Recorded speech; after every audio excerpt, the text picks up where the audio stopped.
चरणामृत और तुलसी इस गड्ढे के अंदर जितनी आए उतना ही जल पीना है, इसके अतिरिक्त और पीना नहीं है। या फिर और अधिक पीना है तो क्या पीना है, ये हाथ का अंगूठा और हाथ की उंगली ये जो मिलती है तो इसके बीच में जो ये गड्ढा बनता है ना, इस गड्ढे के अंदर दूब का रस, दूब एक घास होती है ना, नारायण दुर्बादल जिसको बोलते हैं। दूब का मतलब ये नहीं होता हरी घास जो भी आई उखाड़ी वो बन गई दुर्बादल ना, नारायण दूब उसको कहते हैं जिनके किनारे पर 3 तार होते हैं त्रिशूल जैसे, नारायण वो किनारे में फिर 3 गांठ होती हैं, वो होती है नारायण दुर्बादल दूब। तो उस दूब का रस इस हाथ के गड्ढे में जितना आए नारायण उतना ही पीना है।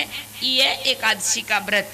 उसके बाद द्वादशी को एक समय दाल चावल का भोजन करना है और त्रयोदशी को शाम को भगवान शिव की 16 वस्तुओं से पूजा करके 5 बजे के बाद सूर्यास्त से पहले पहले एक बार भोजन करना है। चतुर्दशी को शुक्ल पक्ष या कृष्ण पक्ष के अनुसार चांद देख करके या तारे देख करके एक बार चतुर्दशी को भोजन करना है और अमावस्या को ब्राह्मण भोजन करा के भोजन करो या पूर्णिमा है तो सत्यनारायण भगवान की कथा कह करके ब्राह्मण भोजन करा के बिना नमक का एक समय भोजन खाओ। इसको कहते हैं एकादशी अनुष्ठान। एकादशी अनुष्ठान का मतलब 6 दिन का व्रत करना। और हम एकादशी व्रत करते हैं 10वीं के दिन रात को 2 रोटी ज्यादा खाएंगे क्योंकि कल बोलो क्योंकि कल एकादशी है, जबकि 10वीं की रात को खाना मना है और हम 2 रोटी ज्यादा खाएंगे क्योंकि कल एकादशी है। चलो कोई बात नहीं, खा लिया। और फिर एकादशी को जब तक 11 तरह का फलियार ना हो जाए, परिवार का कोई भी व्यक्ति 10वीं एकादशी के दिन खाली हाथ घर नहीं आना चाहिए, कुछ ना कुछ लेके आओ क्योंकि आज व्रत है।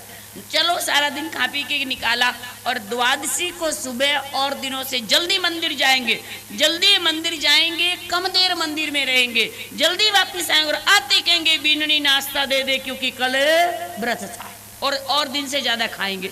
मतलब हम एकादशी करते हैं 1 दिन व्रत 2 दिन ज्यादा खाना, और जबकि एकादशी का मतलब 6 दिन का अनुष्ठान है।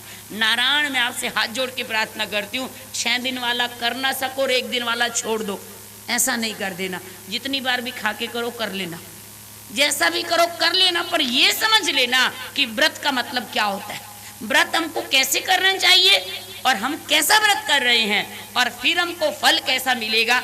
नारायण याद रखो 100 नंबर के पेपर में से 50 नंबर का लिख के आओ और 50 नंबर का लिखने के बाद भगवान से कहो कि 95 नंबर दे दो तो कैसे मिलेगी। ये तो समझ लो कि हम लिख कितना रहे हैं, हम कर कैसा रहे हैं। नारायण नारायण राजा अम्बरीश जो थे वो अक्षरतः शास्त्र विधि के अनुसार एकादशी का व्रत करते थे।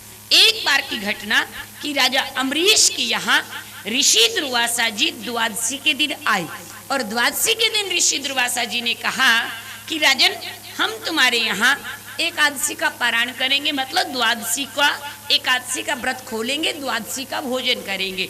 नारायण नारायण राजा अम्बरीश के यहाँ जब ऋषि दुर्वासा जी ने ऐसा बोला और ये कहा कि गंगा स्नान करके आएंगे तदुपरांत करेंगे। ऋषि दुर्वासा जी तो गंगा स्नान करने चले गए और नारायण ब्राह्मण देवताओं ने राजा अम्बरीश से कहा कि राजन द्वादशी थोड़ी देर के लिए है, यदि आप द्वादशी का समय रहते रहते एकादशी का पारायण नहीं करोगे ना तो आपको एकादशी का फल नहीं मिलेगा। अम्बरीश राजा ने कहा कि ब्राह्मण देवता मैं आए हुए ऋषि संत भगवान मेहमान अतिथि को भोजन कराए बिना यदि पहले कुछ खा लेता हूँ तो नीति और नियम मुझे आदेश नहीं देता ऐसा करने का। ब्राह्मण देवताओं ने कहा कि राजन भोजन मत करो, आप तुलसी दल चरणामृत ले लो, व्रत तो खोलो आप। तो नारायण राजा अम्बरीश ने ब्राह्मणों के कहने से तुलसी दल चरणामृत ले लिया और ऋषि दुर्वासा जैसे गंगा स्नान करके लौट करके आए तो नारायण आते ही परिणाम क्या हुआ, नारायण उनको अपने योग बल से ये पता चल गया कि राजा अम्बरीश ने मुझे भोजन कराए बिना अपना मुंह जूठा कर लिया, मतलब कुछ खा लिया या पी लिया। ऋषि दुर्वासा नारायण योग बल से जब जान गए तो उन्होंने हाथ में जल लिया राजा अम्बरीश को श्राप देने के लिए। राजा अम्बरीश ने एक तिनका उठाया और आगे कर दिया। दुनिया वालों याद रखना, यदि सत्य में बल है तो एक तिनके की औट भी बहुत है। याद है आपको श्री रामचरितमानस रामायण की वो कथा और रामायण की घटना, जब अशोक वाटिका में, अशोक वन में, अशोक वृक्ष के नीचे जानकी जी थी, श्री सीता जी थी। उस समय नारायण रावण आया और रावण ने जानकी से जो जो भी कहा, जानकी जी रावण के सामने एक तिनका बीच में रख करके बात करती थी। सुंदरकांड में चर्चा आती है कि तृणधर ओट कहत बैदेही, एक तिनके की ओट रख करके जानकी रावण से बात करती थी और रावण से ये कहती थी कि रावण तू मुझे छू नहीं सकता। रावण ने कहा क्यों? क्योंकि मेरे हाथ में तिनका है। याद रखना नारायण, यदि शर्म और संकोच है, लाज है, तो एक तिनका ही बहुत है, नहीं तो रजाई का घूंघट निकाल लो, कोई आनी जानी नहीं है इस बात में नारायण। संकोच तो आंखों में होता है, शर्म और लाज तो आंखों में होती है, और सच की साक्षी तो एक तिनका भी बहुत है नारायण। तिनके को भी पार कोई कर नहीं सकता। आज राजा अम्बरीश ने हाथ में तिनका लिया और ऋषि दुर्वासा से कहा महाराज मुझे श्राप मत दीजिए, मेरा कोई दोष नहीं है। राजा जैसे ऋषि दुर्वासा श्राप देने लगे, राजा अम्बरीश ने तिनका छोड़ दिया। परिणाम नारायण, महाराज ऋषि दुर्वासा को तिनका ऐसे लगा कि जैसे सुदर्शन चक्र हो। नारायण, ऋषि दुर्वासा को वो तिनका बचा ना सका। देव ऋषि नारद जी ने कहा ऋषिवर, राजा अम्बरीश जब तक आप नहीं जाएंगे, भूखे प्यासे द्वार पर खड़े आपका इंतजार कर रहे हैं, ऋषिवर जाइए। ऋषि दुर्वासा वापिस बरसों के बाद लौट करके जब आए तो राजा अम्बरीश अपने द्वार पर पुष्पमाला लिए हुए ऋषि दुर्वासा का इंतजार कर रहे थे। उनका स्वागत किया और तदुपरांत उनको भोजन करवाया। इसी वंश परंपरा में आगे चल करके चर्चा आती है महाराज ययाति की, राजा हरिश्चंद्र की। इसी वंश में चर्चा आती है महाराज त्रिशंकु की। इसी वंश परंपरा में चर्चा आती है महाराज सगर की, जिन्होंने अपने राज्य में अश्वमेघ यज्ञ किया था। पहले के राजा दो तरह का यज्ञ करते थे, एक होता था राजसूय यज्ञ, एक होता था अश्वमेघ यज्ञ। राजसूय यज्ञ करते थे ख्याति प्राप्त करने के लिए और अश्वमेघ यज्ञ करते थे राज्य की प्राप्ति करने के लिए। और पहले पहले इतने बड़े बड़े यज्ञ राजा और महाराजा ही किया करते थे। नारायण, आज तो ये यज्ञ सदग्रस्त के लिए संभव है। पहले राजा महाराजा मतलब राजा और संत ऐसा यज्ञ करते थे, सदग्रस्त को शामिल करते थे उसमें। नारायण, राजा महाराजा जब यज्ञ करते थे कीर्ति को पाने के लिए, यश को पाने के लिए, राज्य को पाने के लिए, महाराज सगर ने अश्वमेघ यज्ञ किया। अश्वमेघ यज्ञ में अश्व छोड़ा जाता है, घोड़ा छोड़ा जाता है, और वो घोड़ा जहां जा भी जाएगा घोड़े के साथ साथ में सेना की एक टुकड़ी रहेगी, और जो राज्य में घोड़ा जाएगा उस राज्य का राजा यदि झगड़ा युद्ध करना चाहता है तो युद्ध करे, सैनिक युद्ध करेंगे, और नहीं तो वो राज्य उस राजा के अधीन हो जाए। तो महाराज सगर ने घोड़ा छोड़ा और अपने 60,000 सैनिक अर्थात अपने पुत्र नारायण उनके साथ भेजे। जब वो अश्वमेघ यज्ञ का अश्व घोड़ा चलते चलते सब जगह जा रहा था तो नारायण देवताओं के राजा इंद्र ने छल करके उस घोड़े को छिपा लिया। राजा सगर के 60,000 पुत्र घोड़े को ढूंढते ढूंढते गए। जब कहीं घोड़ा नहीं मिला तो वह हैरान हो गए, घोड़े को कौन ले गया। अंत में नारायण जहां पर उन्होंने सोचा नहीं था वहां पर जब पहुंचे तो क्या हुआ, ऋषि कपिल जी के आश्रम में वो घोड़ा समुद्र के किनारे बंधा हुआ था। नारायण, महाराज सगर के 60,000 पुत्रों ने ऋषि कपिल जी से कहा कि कपिल ऋषि जी, आपने हमारा घोड़ा छिपा लिया, क्या आप हमसे युद्ध करना चाहते हैं? यदि युद्ध करना चाहते हैं तो आमने सामने आकर के कीजिए, आपने हमारा घोड़ा क्यों बांधा? नारायण, उन्होंने येन केन प्रकार भली बुरी कही। ऋषि कपिल जी ने कहा सैनिकों से, बालकों से, राजकुमारों से, मैंने ये घोड़ा नहीं चुराया, मुझे इस घोड़े के बारे में कोई जानकारी नहीं है, मैं इस घोड़े की जानकारी से अनभिज्ञ हूँ, ये कोई देवताओं की चाल हो सकती है। परंतु नारायण, बालकों के अंदर जोश तो था परंतु होश नहीं था। सो नारायण, वो भली बुरी जब ऋषि कपिल जी को कहने लगे, ऋषि कपिल जी को आया क्रोध और उन्होंने हाथ में जल लेकर के श्राप दिया और राजा सगर के 60,000 पुत्र जल करके राख की ढेरी हो गए।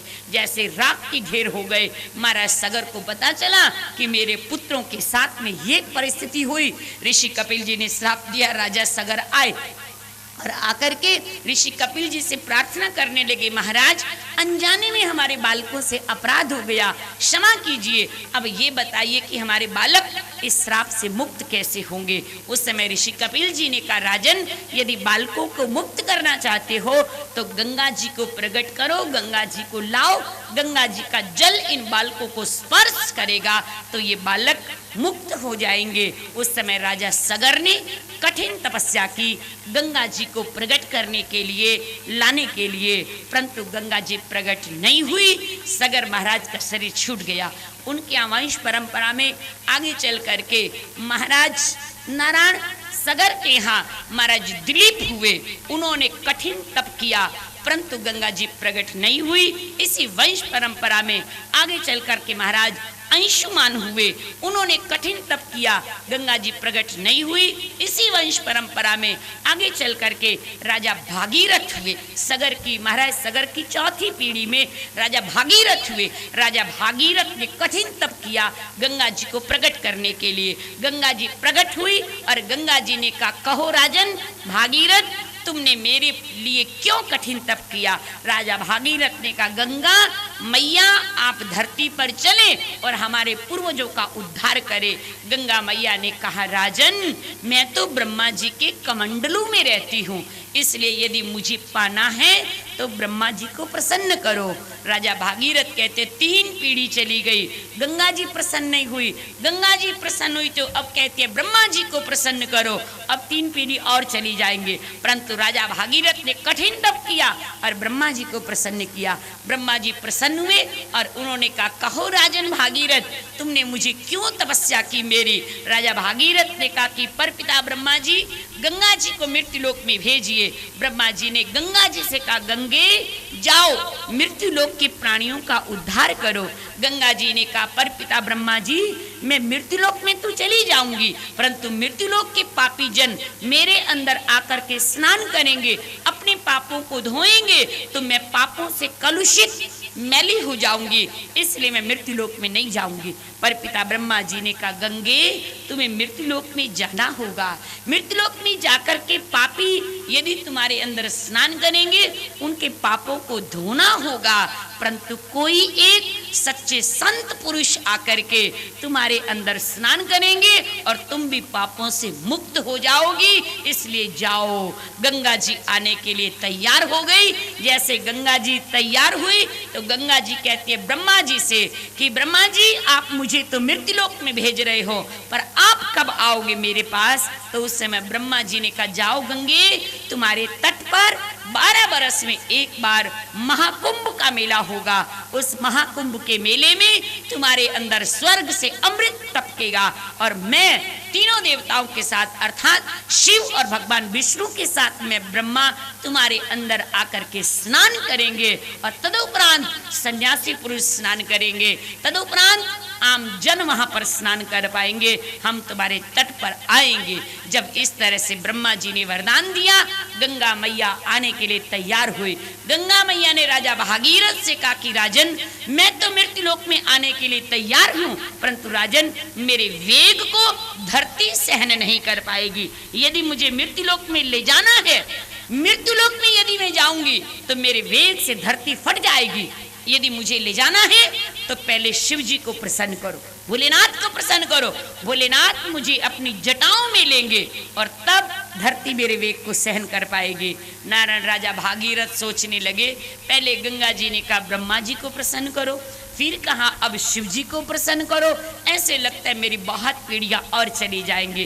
परंतु नारायण उसी समय राजा भागीरथ ने कठिन तप किया और नारायण भगवान शिव को प्रसन्न करने के लिए, भगवान शिव का एक नाम है भोलेनाथ, सबसे जल्दी प्रसन्न होने वाले देव हैं तो नारायण भगवान महादेव भोलेनाथ है। भोलेनाथ प्रसन्न हुए। जैसे भोलेनाथ प्रसन्न हुए, भोलेनाथ ने कहा कहो भागीरथ राजन तुम मेरे लिए क्यों तपस्या किया। राजा भागीरथ ने कहा भोलेनाथ महादेव कृपा करें और गंगा जी को अपनी जटाओं में ले, ताकि गंगा जी धरती पर आ सके। महादेव जी ने स्वीकार किया और भगवान देवों के देव महादेव सदाशिव औगरदानी चंद्रमौलेश्वर भगवान शंकर हिमालय के ऊपर विराजमान हुए और नारायण जैसे हिमालय पर विराजमान हुए, भगवान शिव ने अपनी जटाएं खोली और नारायण गंगा जी ब्रह्मलोक